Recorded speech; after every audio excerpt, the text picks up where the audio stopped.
Welcome back to the Room of the Month Challenge, where we are in week 2 of transforming my boring guest room into an elegant, neutral, and relaxing environment.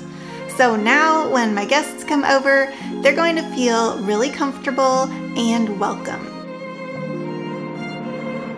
Last week, you saw my inspiration board for my guest bedroom. And this week, you're going to be shopping with me for a few little things to make this room come to life. This is the room that I film in, and you always see this side of the room, which looks halfway decent, but over there, it's very plain and there's just an empty bed, and that's pretty much all that's in here.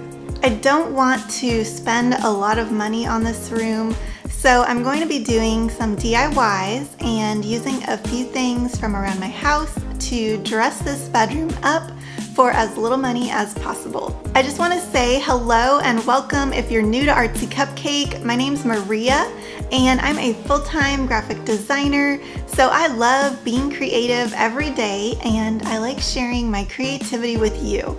I do home DIYs, fashion, and recipe videos, with cupcakes being my favorite ones to make. So please make sure to subscribe so you don't miss out on any creative inspiration. This Room of the Month challenge is hosted by my friend Heidi Sonboul, and it's also being tackled by some of my other YouTube friends, and I just love all their channels, so I will make sure to link the playlist below so you can follow along on the rooms that they're decorating too. My guest bedroom is so boring.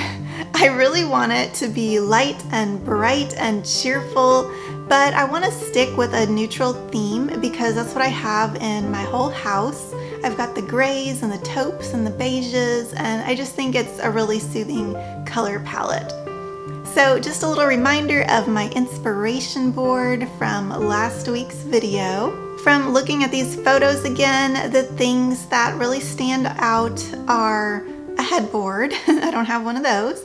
And then there's that really inviting bedding, and there's a little bench at the end of the bed, which I think is perfect for a guest room, so your guests can just walk in and relax or set their luggage there.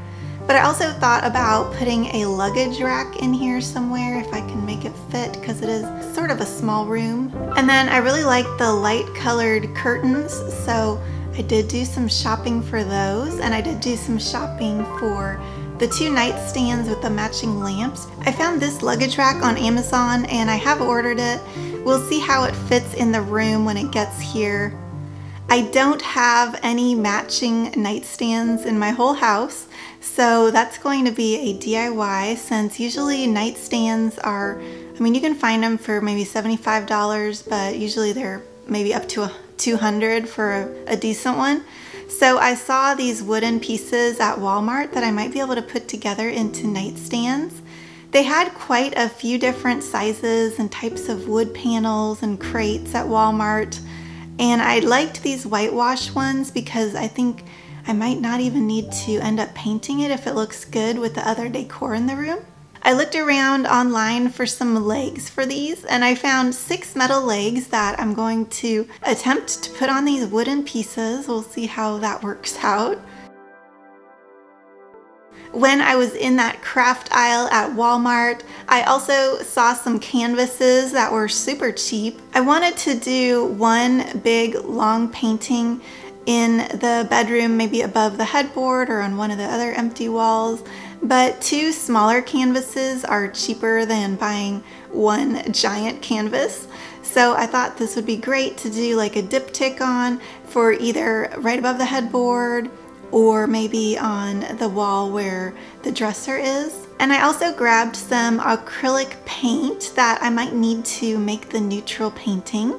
And I think I'm just gonna do like an abstract painting, maybe a little glitter in there, but this acrylic paint is super cheap. The curtains at Walmart were so cheap. I think they were under $5 per panel, and there were so many options. I liked the ones with a little bit of stitching on them and detailing, but they only had 2 of those, so I went for a little bit of an off-white lightweight sheer curtain.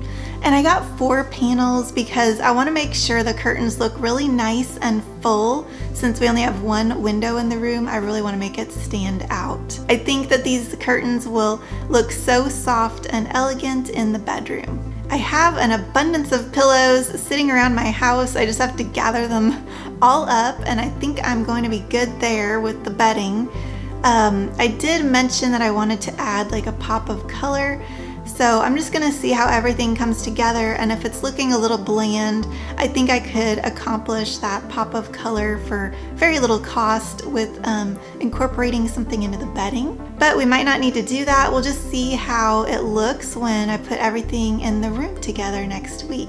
So next Thursday, I'm going to be sharing how this guest bedroom is coming along, and I'm going to give you a few sneak peeks with some creative ideas.